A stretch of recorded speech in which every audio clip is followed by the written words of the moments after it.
This panel, sponsored by Walther and Momentous, considers the Women's Life Course. It will consider caring for women and optimizing performance in all stages of life through postmenopause. Our panelists are Dr. Melissa Givens and Colonel Candy Beaupre, and it will be moderated by Candace Esquivel. All right, well, good morning, everyone, and thank you again for joining us at our first symposium. I want to take an opportunity to give a special thank you to our two panelists here, two women with extraordinary and extensive experiences in the Army, though vastly different. So I'll go ahead and let them introduce yourselves. If you want to start with you, Dr. Givens. Hi, everybody. I'm Missy Givens. I am retired from the Army. It's very nice to wake up and get a paycheck for breathing, so hang in there, you can do it.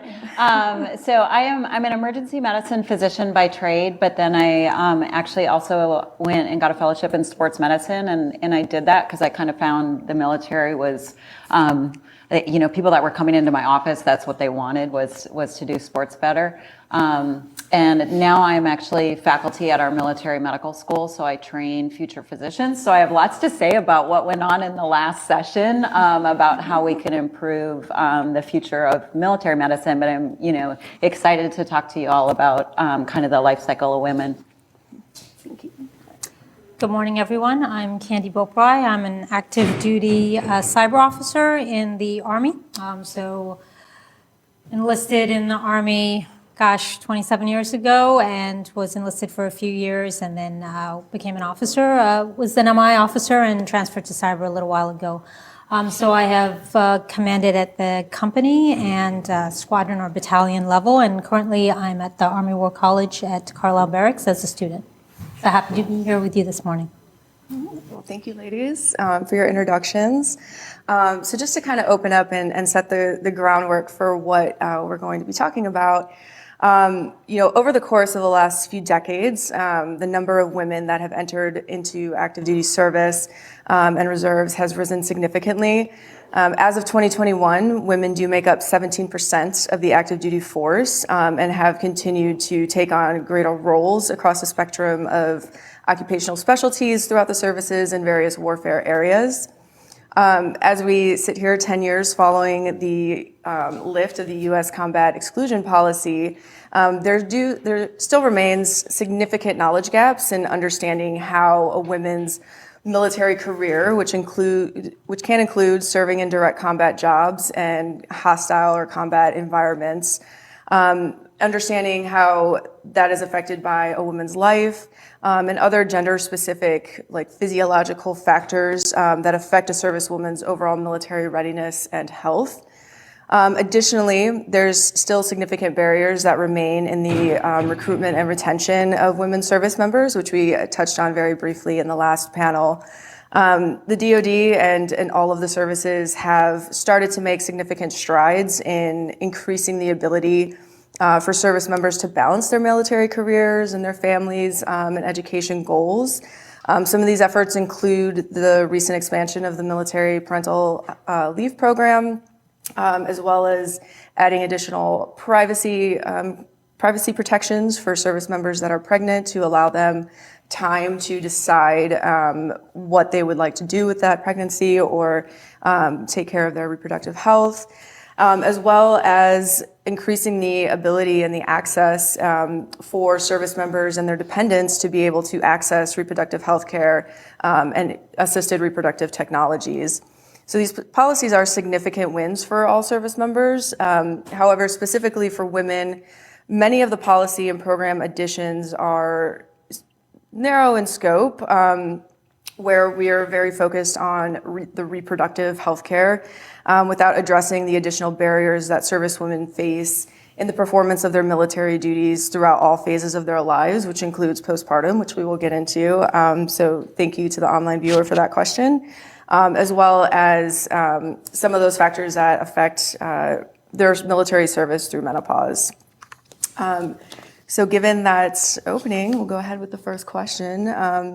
So oftentimes, many of the discussions, as we mentioned, are around pregnancy policies or reproductive health care services, but Colonel Boparai, given your experience in command at various levels, what challenges do leaders face in balancing mission requirements with service members who choose to utilize these policies and need to balance family readiness? Yeah, so I think, it's the same challenges you would face with balancing any kind of mission versus service member needs, right? Pregnancy or reproductive health is no different than, say, mental health or any other kind of service member need that you need to balance mission with. So yes, obviously mission, we say, what mission always people first. Like, mission is important, it's very important, but the people are the ones that do the mission. So I think that, one thing is you really have to, I think one of the challenges, Candace, is that sometimes if it's not something that we've had personal experience with or that we've gone through, it's hard for us to even conceptualize that, right? So whether it's pregnancy or childcare or anything of that nature, if it's not something you've done, maybe you don't really understand that. And I think that that's where kind of, education, leaders being educated on what the needs are of pregnant soldiers, what are the needs of postpartum soldiers, what are the needs of parents who might need some help with, balancing family and children is important, and I think, in my experience, I've been through that too. I do not have biological children of my own, and as a leader at certain levels, I was focused on how do I get this person out the door to go do something, and I'm just thinking about the physical things that need to happen. I need to get orders, I need to get this paid for, I need to notify them. And not taking a step back to understand they have to find childcare, they have to find things that, that are going to help them. And because I didn't have that experience, and it took another female in the office saying to me, ma'am, 2 days is not enough time. You can't, you might get the orders and everything, but she's not going to have childcare for her kids. It didn't occur to me because I had never faced that issue. So I think that that's where it's really important to have this kind of education of understanding what your individual service members' needs are. Thank you. So Dr. Givens, you and your colleagues did outline in your report of occupational and environmental challenges for women that many servicewomen struggle to return to their pre-pregnancy physical readiness state. We talked at length during the first panel about some of the unique challenges that hormones can play into training or based on environmental factors at the time. So what challenges do postpartum service members face when they're returning to their pre-pregnancy readiness levels, and how can we help them?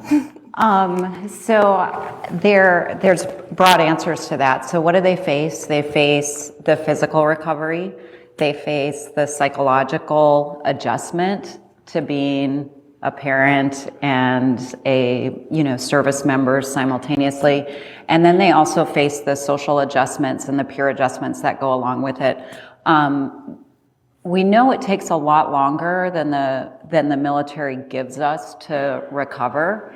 However, I don't like to look at it as what can't a postpartum woman do. It's what can a postpartum woman do, and then how does she get to be her best self again in that performance realm. And it's really important to recognize that the career cycles of women are very different. We have a model in the military that it's this linear progression, and if at any time you get off that train, you don't get to get back on it. And we have to change that paradigm. As someone, and just as from personally looking at this, I'm most ready to actually serve my country after my kids are grown and have left the home.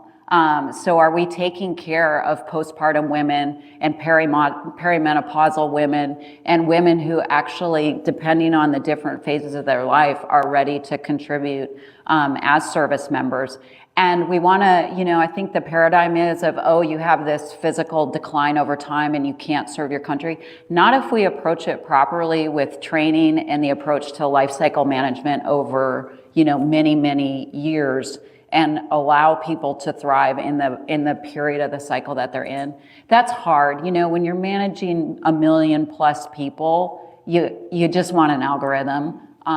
But that's not working for us, and I think we need to, be open-minded about how can we identify career progression, and coming back to the question that Candace asked about postpartum, is recognizing that it is a process, and it doesn't just magically stop at 6 weeks or now 12 weeks. It can be a year, it can be longer, and there are a lot of variables that go into that, and we need to allow for that. Thank you. So I'm glad you brought up perimenopausal. So kind of moving into discussions and considerations for women as they're coming up on that stage of their life, and retention in the service. Military demographics definitely show a substantial decrease in the number of female service members that reach the senior enlisted and senior officer ranks as of today. Only 10 women have, in the history of the military, have reached the rank of 4-star general or admiral, which is a very low number. So given the increasing concern with the current challenges that we're facing with recruiting and retention, as well as in the national security realm, kind of want to talk about that. So, Dr. Givens, can you expand a little bit on the effects of menopause on a woman's body and how that impacts her physical performance, her health, and her ability to continue to serve in the military? I think a lot of it was alluded to in the last conversation of it's not, and again, back to, I like to look at it, it's not a decline, it's just a change. And it's a change that needs to be adjusted to, but we need knowledgeable individuals that know how to manage this. And I'm gonna kind of reach out there because I'm speaking as an individual right now. For the military, our military medical system is not designed to support performance optimization. It is designed to treat illness and injury. And we entirely train to that because that's how we're reimbursed in insurance and how hospital systems run. If we want to excel as military members and bring the medical community along with that, we have to look at this from creating a cadre who are looking at how do I optimize performance in our military members and what can the medical community learn and do to support that. So there is actually a lot of foundational change that has to happen, and we have to decide, are we supporting sick people or are we helping people optimize their performance? And there's some controversy there because we need to be able to do both. But in the perimenopausal period, just understanding all those things we talked about in the last session of you can adjust the training model, you can recognize the hormones and do a lot of things to mitigate the effects and help people stay in a sustained level of being able to show up and contribute as someone who loves supporting and defending their country. There is nothing about being a perimenopausal woman that makes you less effective as a service member as long as you can learn how to optimize yourself. Do you have any thoughts on that? I do. I have a lot of thoughts on that. So, I think that perimenopause and issues related to menopause are really stigmatized. If we think that issues related to female health are kind of taboo and people don't talk about it, people really don't talk about menopause and perimenopause and postmenopause. It's like this taboo. There's this embarrassment associated with it, even for women, of I don't want to say that. It makes me seem like I'm old, like I'm over the hill, like I'm not able to, perform anymore. And I think it really, inhibits women being able to either express these concerns to their leaders or express the concerns to their doctors. And, I really appreciate, Missy, you talking about, how that is not what the military medical system is set up to do. And so it works great for what it's set up for, but maybe not so great for other things. And so it really takes, we as women have to educate ourselves as well on hey, if I'm feeling this way and if these things are happening to me, it's normal. It's not a decline, it's a change. And what are the questions I need to ask? And candidly, sometimes you go to the military doctor and they can't help you with that. And you have to, for yourself, be pushy and say either I want to consult then outside of the military. I need to speak to someone who specializes in this because I'm having an issue with this, or do that for your troops because, a lot of times they're not going to know or be able to or feel comfortable doing that. And that's males and females, right? Male leaders need to feel comfortable doing that. And we really, as leaders, have to start taking on women's health as, it needs to be destigmatized the way that, mental health was, and I think that, to your point, even as women ourselves as leaders, so your stress level goes up in these jobs, you want to perform at a higher level, you're having hormonal changes, and you're no longer maybe able to have the physical performance that you had, and that psychologically does something to you, right? You're like, why can't I do this anymore? Like, why am I not able to perform at that level? And this just forms this cascading effect of like stress, and it just exacerbates everything, and unless we are supported both by our leaders and by medical care, it just becomes a really problematic situation. So kind of following on to that, Colonel Bopra, I'll start with you.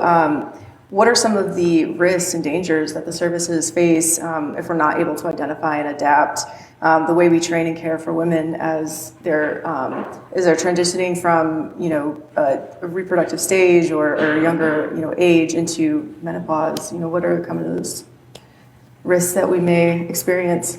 I mean, the biggest risk I think is we're not optimizing the performance of our service members, and everybody. I think people just want to feel seen, and you want to feel like I'm cared for, I'm seen, and if you don't do that through all these stages of life with women, what ends up happening is not just that their performance isn't optimized, but they'll eventually leave, right? And you're saying that we see this in our retention numbers, especially for women as they get older. So that is.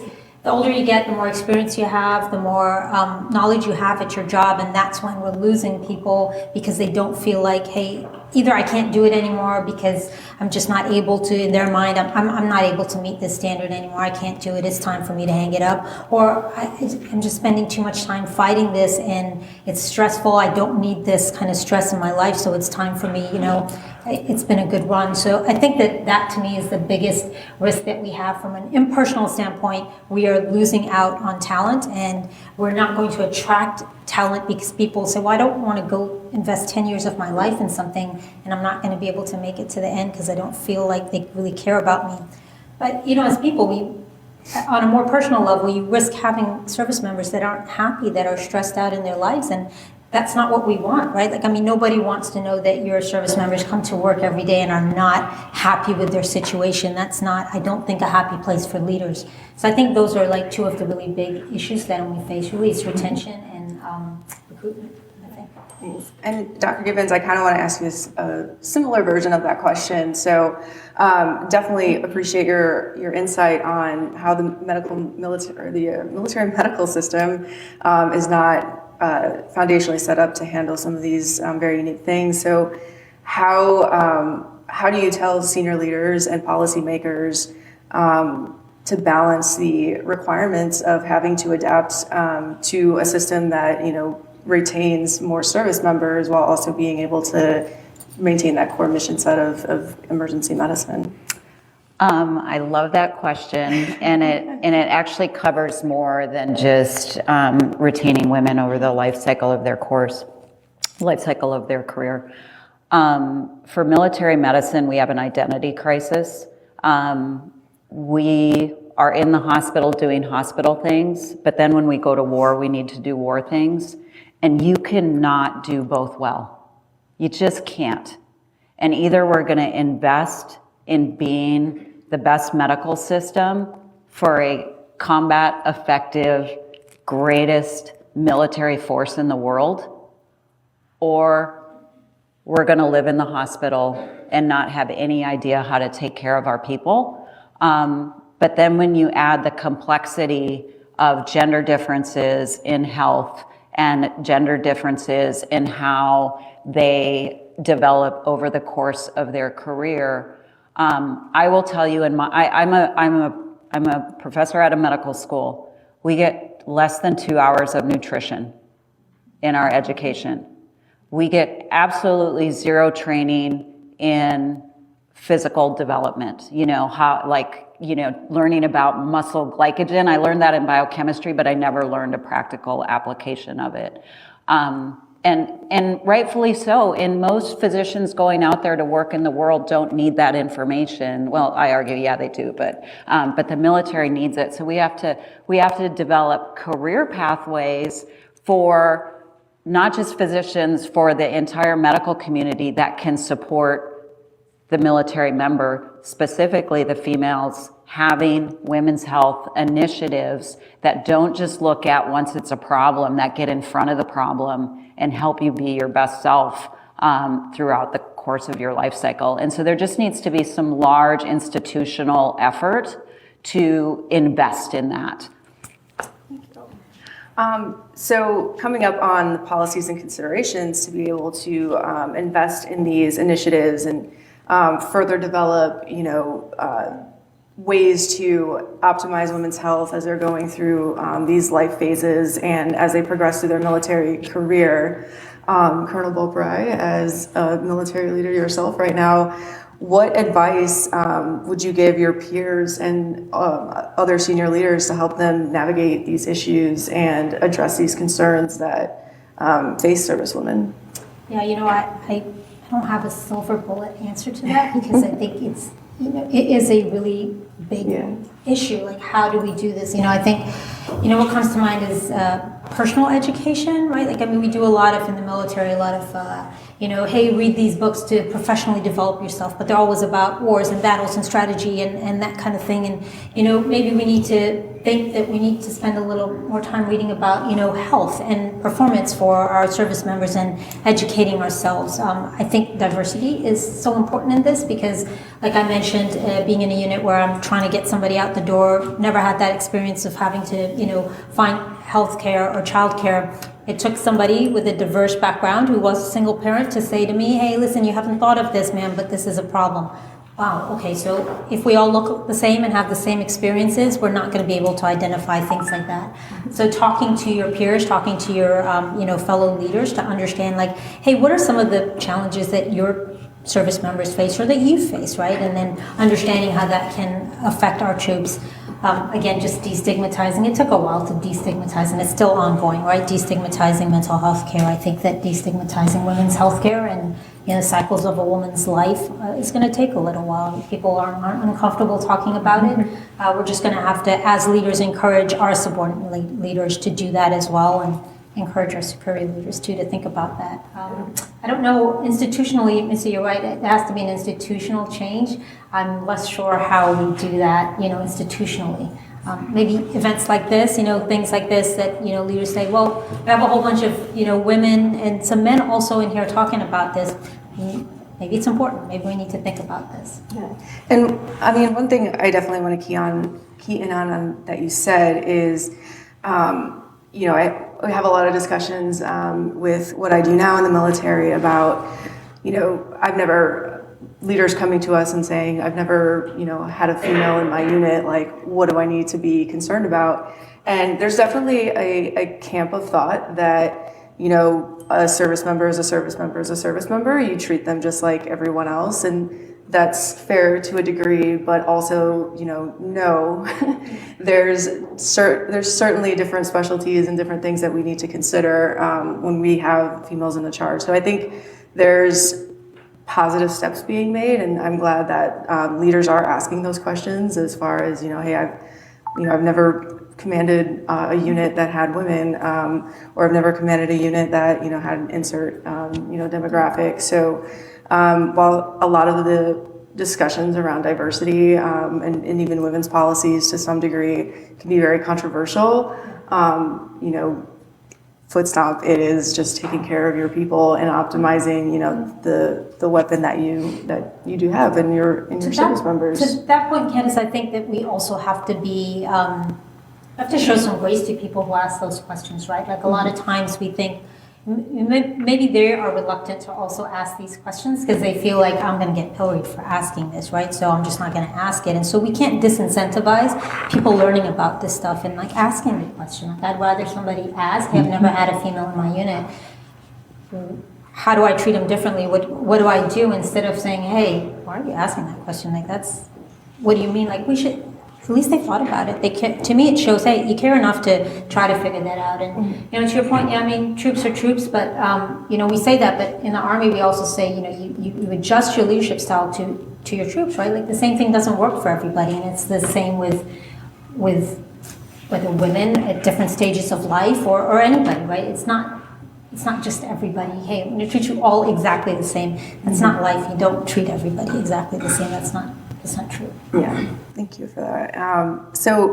And Dr. Gibbons, kind of talking about these policies and considerations and the institutional change that seems to be needed. What steps could policymakers and military leaders take to ensure that education and resources regarding these life cycle considerations for women are widely available to service women, but also leaders? Yeah, there's a lot of things we can do, and like, let's just talk numbers. So in basic training, women suffer 2 times the amount of musculoskeletal injuries that men do. But if we physically develop them and get them to the same physical fitness level as men, that difference in injury rate goes away. So you'll hear people say, oh, women shouldn't serve because they're just going to get hurt and then they need to get out and they're useless to us.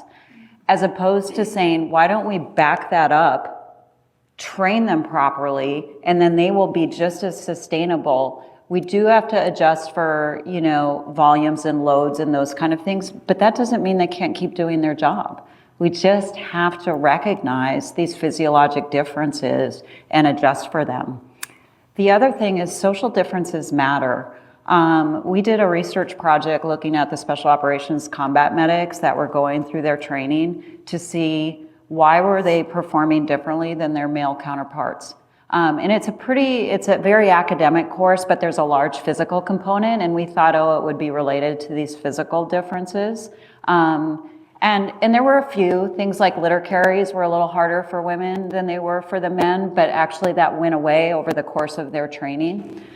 Do you know what the number one predictor was of who is going to not succeed in this course? Women who had children. Because there was not childcare available for them after duty hours for them to be able to study or invest additional time in their physical training. In something like that, where we're putting people just through training, and that's not even deployment, that's just a training environment where we can't support them to succeed. We have to change this mindset. We have to look and go, how am I helping my service members succeed? And these are broad generalizations. Women will take on that childcare responsibility more than their male counterparts. That doesn't mean males don't. It doesn't mean males with children don't need childcare and all those kind of things too. It just comes to that proportionality of where women will tend to get out because of the weight of them feeling like they're failing in that responsibility. So that's just one example of we have to look at and really listen when women say, why am I exiting the service? And you nailed it. You absolutely said it's like the weight just becomes too heavy after a period of time. And we need to identify what is that and then have policies and resources to support it. And I want to touch on the policies part. I'm going to put you on the spot a little bit, Candy, but we've had discussions about the Army ACFT and kind of your experience with that and the lack of availability of resources to be able to properly train and to be able to successfully, complete that. What are your thoughts on some of those resources as well? Yeah, I think first recognizing that it is maybe, how do we support, to your point, Missy, right? Like, it's not just in training, but like for the ACFT, like I have to invest extra time, like after work. You can't take time out of work, right? Especially as a leader, like what does it look like if I'm not there because I'm in the gym training for something? So it's after work. So if I would have needed childcare help, who's looking at that for like Specialist Bokrai, right? Colonel Bokrai, go figure it out. Specialist Bokrai, who's helping with that, right? For older women, we talked on the last panel about the differences in how you train and how you get there, right? The ACFT rolled out really in the middle of the pandemic, and for a lot of units, there was not that, kind of like, hey, let's do organized PT. And even if you had it, there's not a lot of people who are trained in saying, hey, how do I help a 50-year-old woman now pass an ACFT when that's not what they've been doing for fitness for the last 30 years of their life, right? And so it was kind of just all on you go figure it out, and and then you have that added stress of like, oh my gosh, I've got to get this done, I've got to do my job too, and I have a family I have to care for as well. So like all of this is just piling on. And I feel strongly that that is not the military way. You don't give people a test or a responsibility or a requirement and not provide them with the tools to do it. We never do that in the military, right? Like when I enlisted, nobody said, hey, this is going to be your MOS. You have a year, go figure it out, and then we're going to test you on it, right? But that's pretty much what, during the pandemic happened for a lot of people with like, there's a new PT test. Everybody, we're kind of virtual. We're not doing, stuff all together. You had a test in a couple of years, go figure it out, right? And it shouldn't have to come out of pocket to hire trainers and figure that out. That is something like Missy said, we have to identify that, hey, listen, we have to institutionally do something to support people that need this. Yeah. All right, thank you. Well, I guess we are going to pause on our discussion and go for questions from online and in the room. So, anyone want to go first?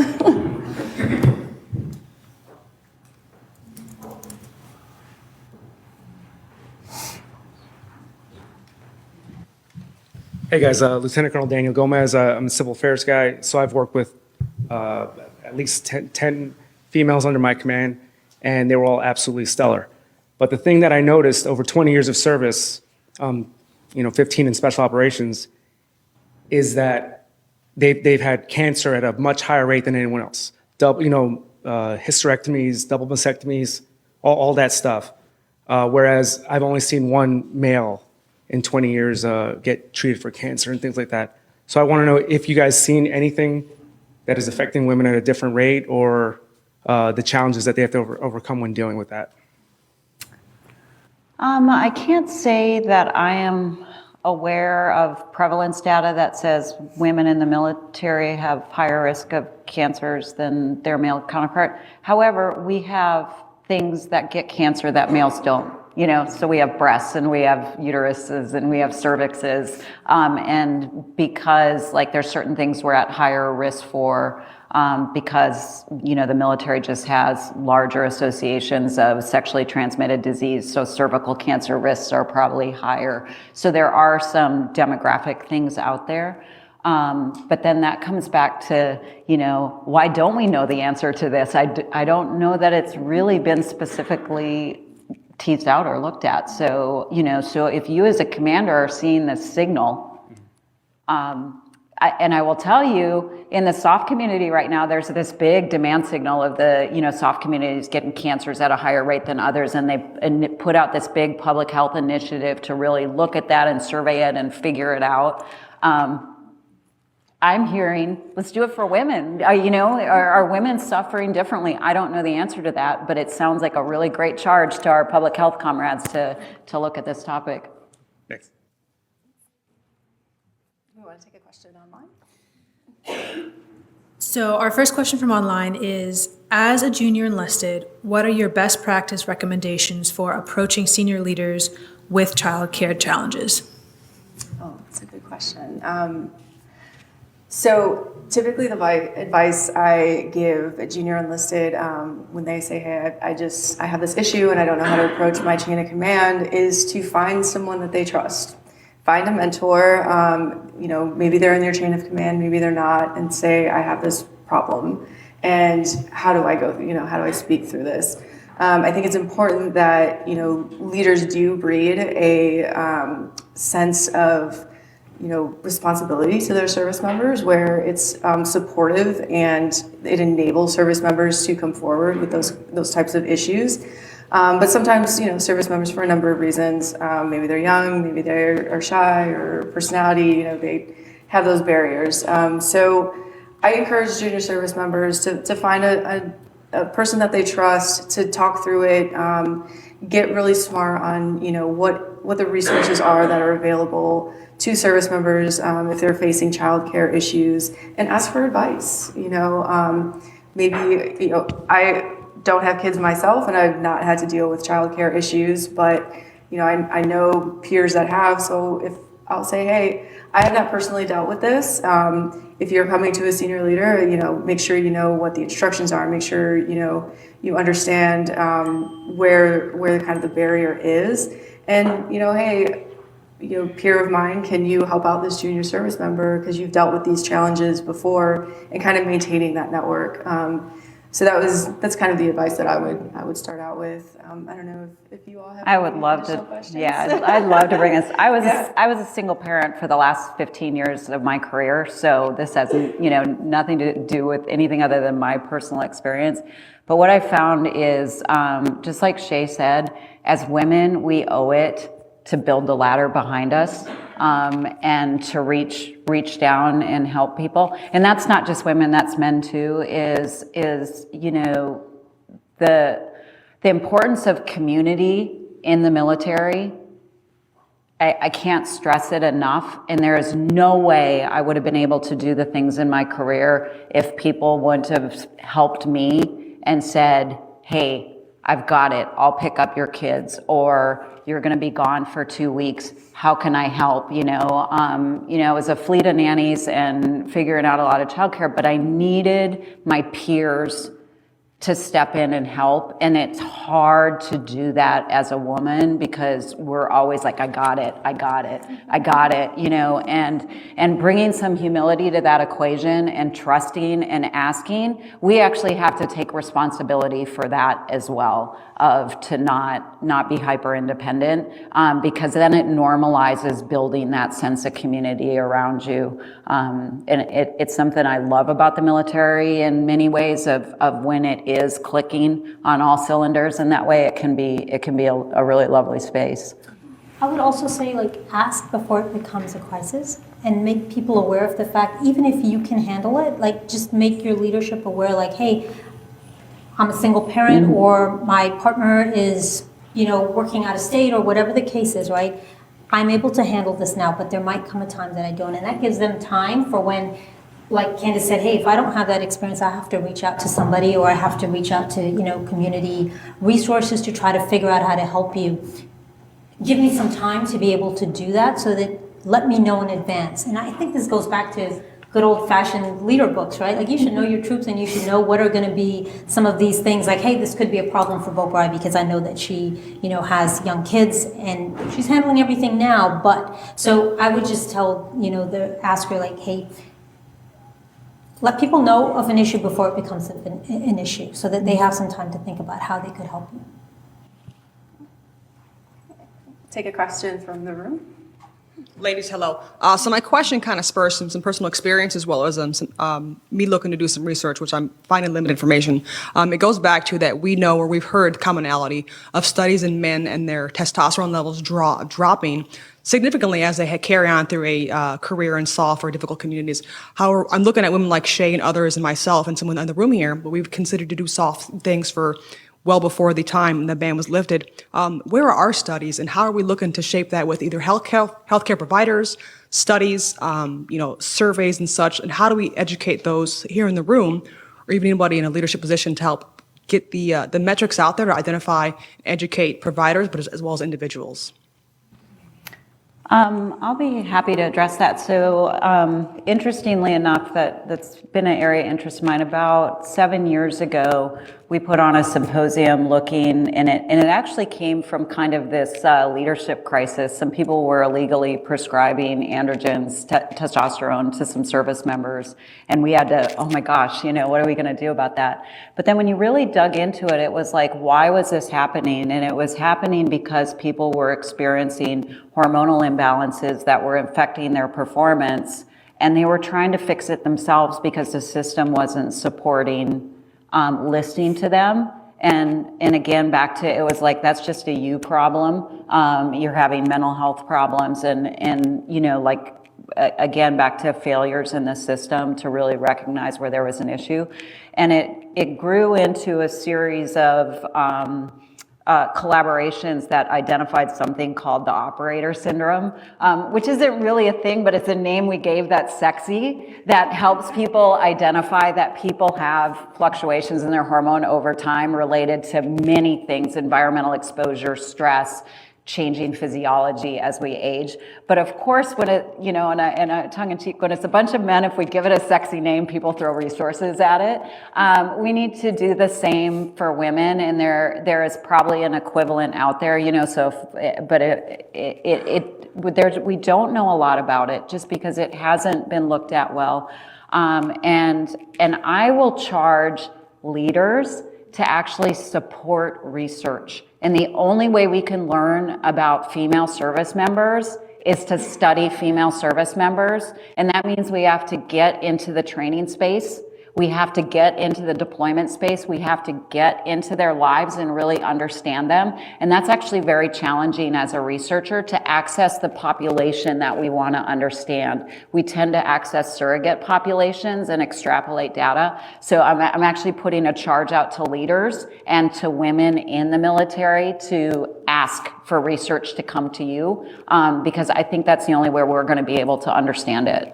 And I'd add too, so I faced kind of a similar issue or experience at a former command where I was the only female in a squadron of about 135 people.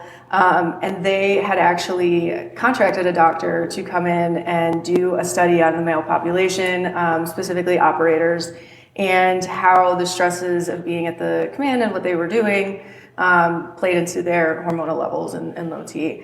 I had a good rapport with them, so they let me do it as well, just kind of at a whim. And, when my results came out, the nutritionist was like, I have never done this for a woman before, so I'm going to sit here and listen to what they tell you. And then, the doctor's like, well, you're low T and you're low estrogen and you're low everything else, and you should probably, work on your sleep and all these things. And they, found like I had similar results as other men in the community, and they just were like, we wouldn't have even thought of that, a woman would need to do this or anything like that.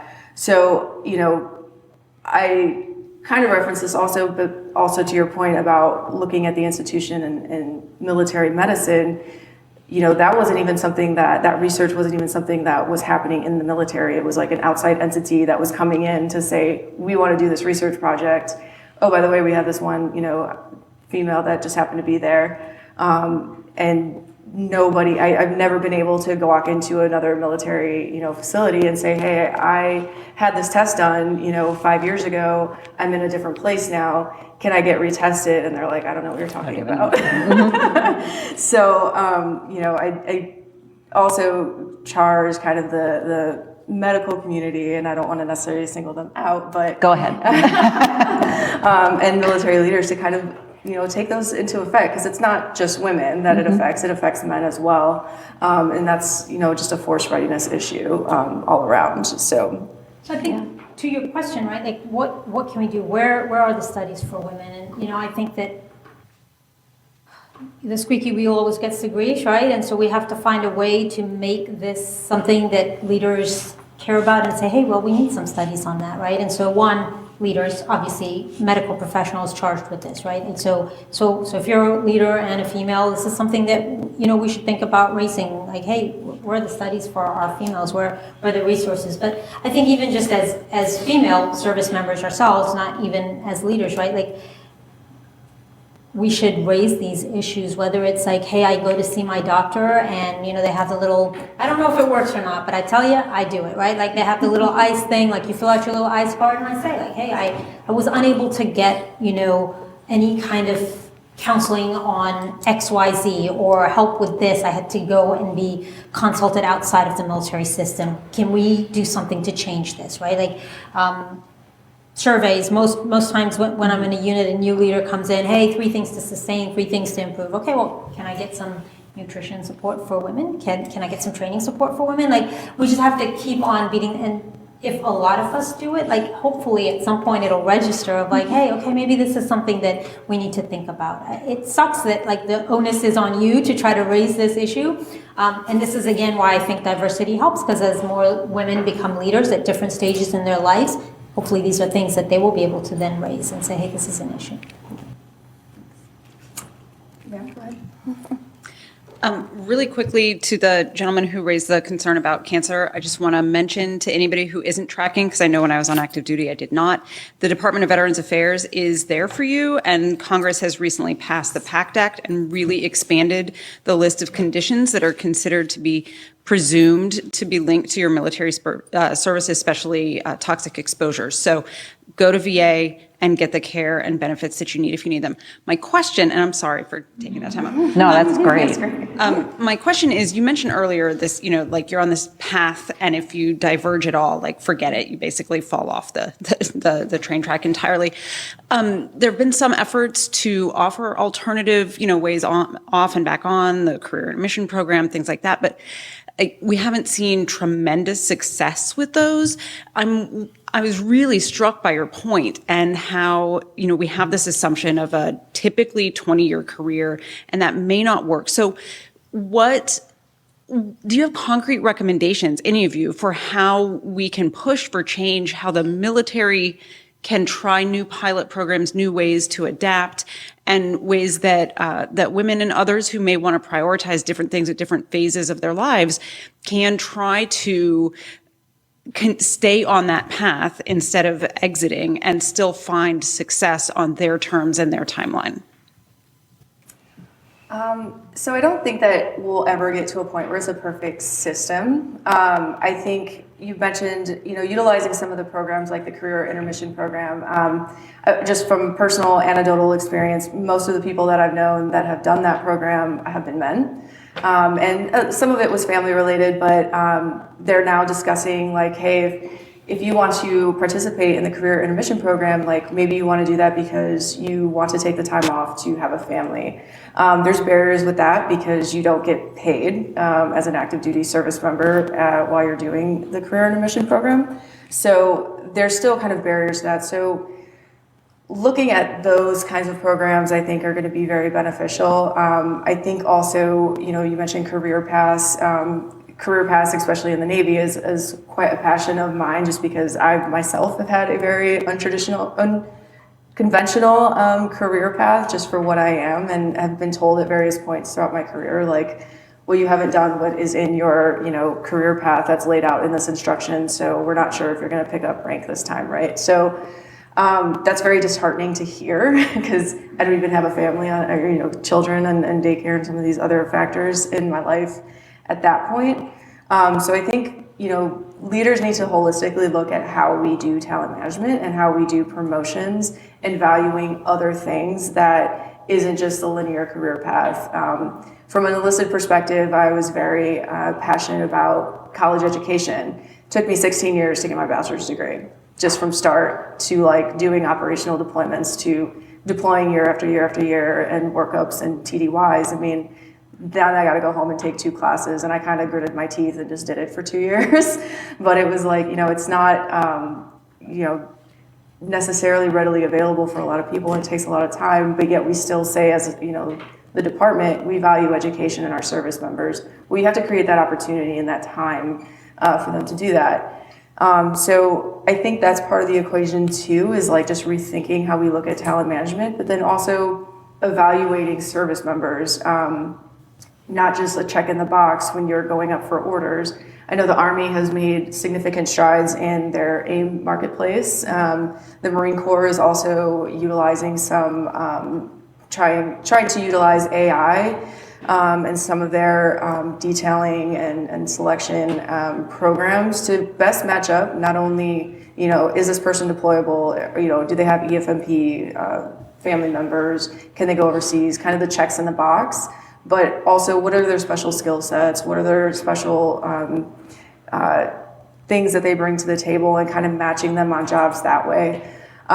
We've also seen some changes, especially in the Navy, with how we're going to be doing at least enlisted detailing, where if you get selected for a promotion, it's good for 24 months. They're phasing it in very slowly, but it's up to E9s right now. So if you get selected for E9, you get put on a list, you have a conversation with your detailer, and if you say, hey, this is just not a good time for me to transfer, you don't necessarily get to put on E9 right away, but you have 24 months to keep that promotion recommendation, and then in a year you can say, okay, I'm ready to transfer, and then work out some kind of detailing. So it'll have its bumps in the road, of course, as anything new does, but at least rethinking how we value education and we value other experiences that, you know, enrich our force, really. It's not just a check in the box of I did my basic, I went to, you know, a C school, I got qualified in all the things that I was supposed to get qualified in, and I'm good to go. And I'm on my linear track. You know, it should be valuable, the other experiences that people pursue in the career. So I don't get any thoughts on that. So you asked for like what are kind of concrete, tangible things you can do.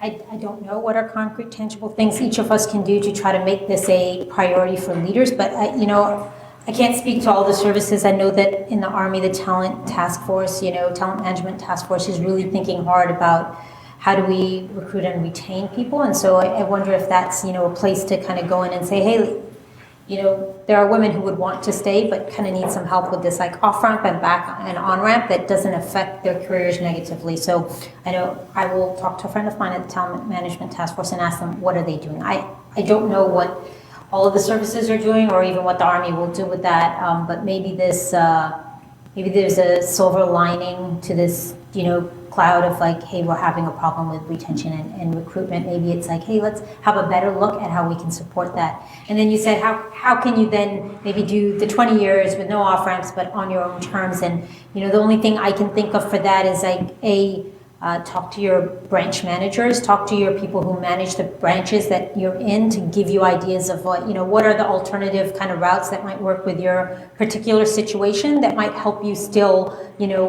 keep going up on that ladder. And I would say it's also been really helpful for me to have a mentor or several mentors, right, that can help you think through kind of non-standard ways of still staying on that ladder and advocate for you in that way and give you ideas that you might not otherwise have. But I'm sorry, I don't have a better answer for. How do you do that? I think it's also important to just normalize and support people who are not upward in that moment. It's okay. We all can't be going up all the time. So, and there are people that thrive in the military at different levels. I mean, we've all met them. We've all met people that are great team leaders and are horrific organizational leaders. And our model of go up or go out might not work when we're running short on people. And so really looking at helping people identify where am I at my strongest, and then do we celebrate that as opposed to go, oh yeah, that guy got passed over 3 times. He might have got passed over 3 times because he's thriving at the level he's at and does not want to go up the next level, or she doesn't want to go up the next level. So I don't know, I think being open-minded about that, but also celebrating people who are thriving at a level that is right for them is important. One more question. Okay, I want to make sure I hit someone in the room, so go ahead. Good morning. Although women are specifically identified as a special emphasis group in Army EO policy, it seems to be that I've reached this obstacle as in trying to develop programming and specific training that's command sponsored. It's been used almost against me that to segregate women in content is to deny them an opportunity in some way. And so I've seen at some levels of command, especially when women are in a senior level of leadership, that conversation seems to go away. But from a lower level leader trying to essentially gain trust with like my male senior leaders, that it is a good thing to specifically like train and group women together in order to improve their performance. That seems to be some sort of gap that they're not willing to assume risk on for fear of sharp policy violations or EO policy violations. How can I navigate that at more of the local level? I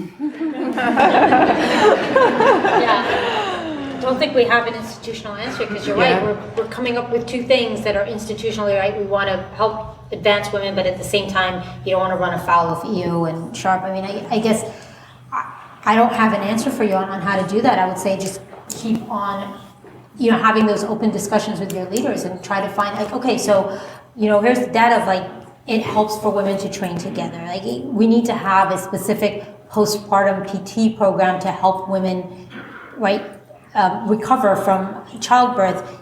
That's not segregating. I'm not discriminating against them. So how do I do that, right? And so I think you just have to, it's going to take time, obviously, because you're right. People are going to say, well, that's segregating them, and you're not putting women to a different, like you're holding them aside or doing something different.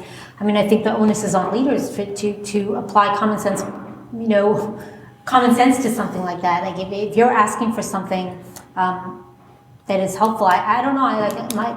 My thought is like, okay, I guess, bring the data of like, why are you trying to do this? And, enlist early, input from your EO people, your sharp people. How do I do this in a way that is not construed as negative? And so how do we do this and get there with anything when there's resistance to something, you get buy-in, people are less likely to resist. I guess try to enlist, but I totally appreciate that it shouldn't be so hard, right? It shouldn't be your job to be the PR manager to try to get everybody on board so that you can get something done. Unfortunately, that's sometimes where we are until it becomes more commonly accepted. I don't know, Missy, if you have any thoughts on how to...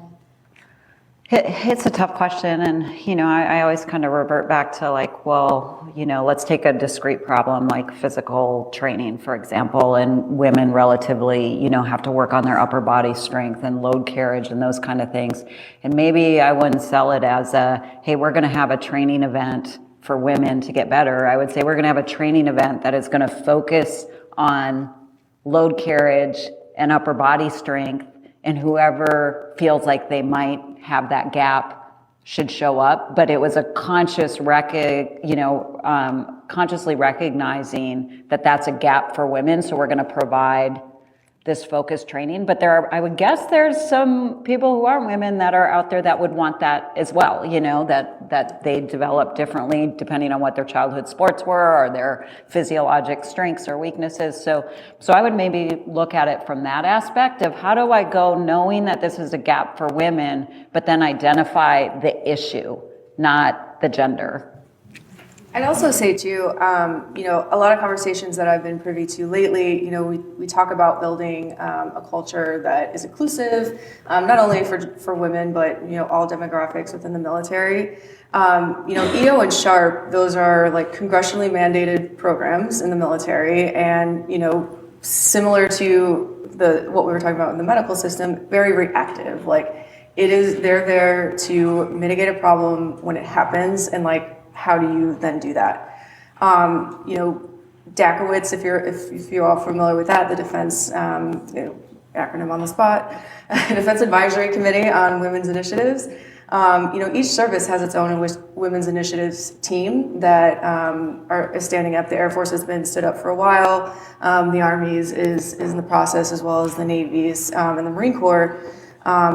It's identified that what we want, what the general service should accomplish is building that inclusive culture, and identifying what the differences are, what some of the nuances are when you're leading women, and building that culture ahead of time, so you're not having an incident and then having to deal with all of the EO and SHARP kind of fallout from all of that. So I'd also offer that to your leaders too, where it's like we're trying to get left of the issue and come together and identify what barriers exist and what concerns exist, and what can we update in policy, and some things in policy aren't necessarily malicious, but it just makes life and readiness better for women service members, and they're easy fixes. So that's just an example, but I would also use that when you're talking to some of your leaders of we're trying to build a culture of inclusiveness and trust and respect before you have an incident and before you have to get into SHARP and EO. And some of that is education, and the training should happen, because some people don't understand what a microaggression is, that could be misconstrued as sexual harassment. Well, that's why you have to have that training and get to the left of that problem before you do have an incident, and then it goes into those other lanes. So hopefully that helps. Thank you. Yeah. So I think that's it, right? Yes, that concludes our second panel. Big round of applause for everyone up here.